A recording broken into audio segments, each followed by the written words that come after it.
Sang paman yang menyaksikan semua kejadian itu masih tidak habis pikir dan mengira semua itu hanyalah halusinasi belaka.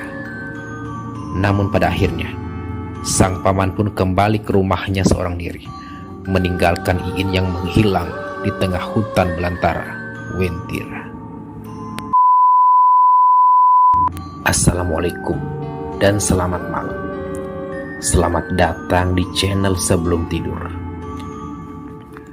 Di channel ini, kalian akan mendapati berbagai macam cerita misteri dan tragedi dari berbagai pelosok Nusantara hingga seluruh penjuru dunia yang akan menjadi teman kalian sebelum masuk ke alam mimpi. Bersama saya, Coker. Gadis itu bernama Iin, asal desa Sidera, kecamatan Biromaru, Kabupaten Sigi, Sulawesi Tengah. Suatu hari, layaknya ibu dan anak, Iin pun nampak berbincang hangat dengan sang ibu di rumahnya.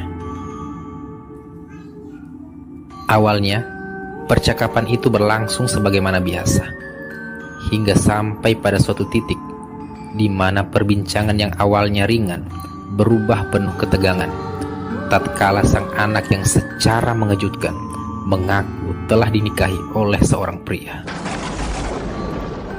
Sontak saja, hal itu membuat ibundanya kaget. Bagaimana mungkin sang anak gadis tiba-tiba menikah tanpa ada pemberitahuan kepada sanak keluarga sebelumnya? Rasa marah dan penasaran pun bercampur aduk dalam benak sang ibu. Setelah didesak oleh sang ibu, Iin pun akhirnya mengaku bahwa sosok yang telah menikahinya adalah seorang tentara berpangkat jenderal bernama Muhammad Sakti Dirgantara. Ibarat petir di siang bolong. Sebagai orang tua, sang ibu tentunya bimbang. Bagaimana mungkin sang anak dengan lancang menikah tanpa meminta restu darinya?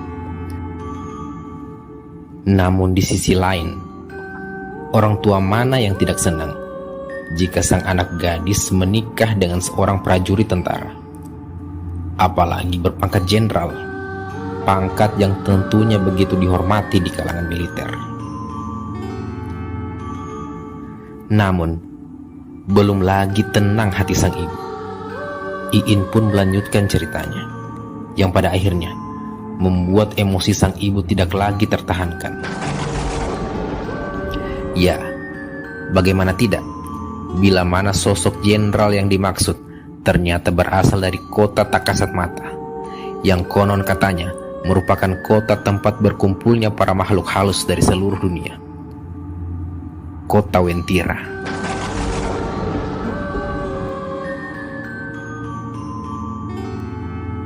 Bahkan kepada ibunya, Iin mengaku selama menikah dirinya tidak pernah takut bepergian sendirian karena selalu mendapat pengawalan dari orang suruhan suaminya. Para pengawal yang barang tentu kehadirannya hanya dapat dilihat dan dirasakan oleh Iin seorang diri. Sejak saat itu, Iin pun dicap musyrik oleh sang ibu.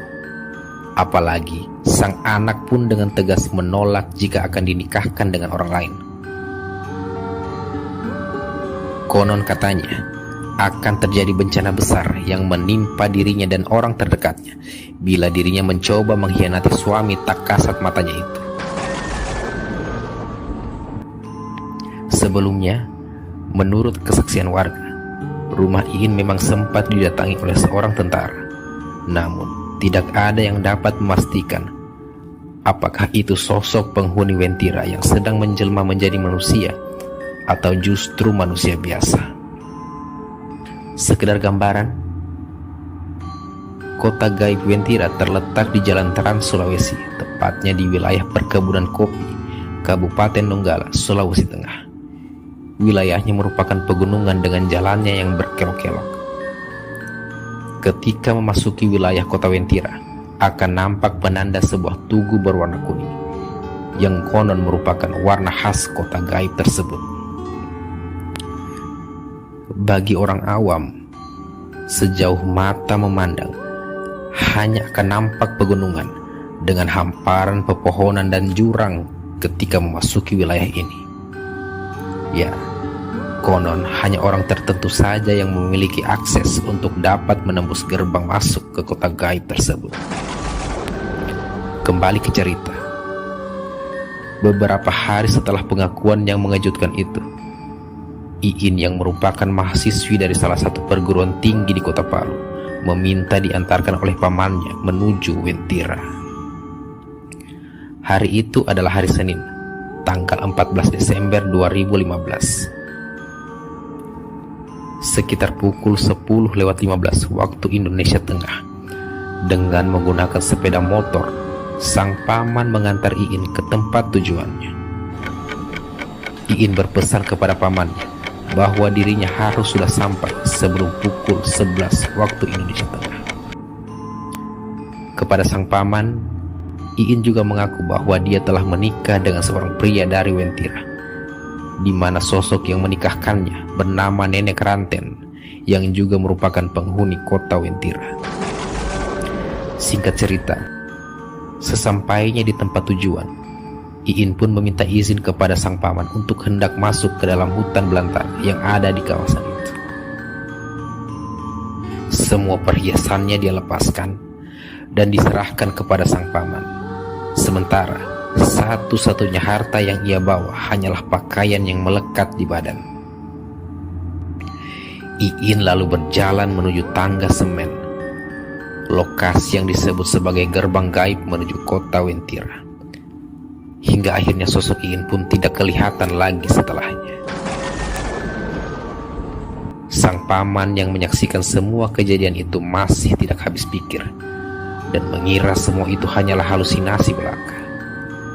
Namun pada akhirnya, sang paman pun kembali ke rumahnya seorang diri, meninggalkan Iin yang menghilang di tengah hutan belantara Wentira.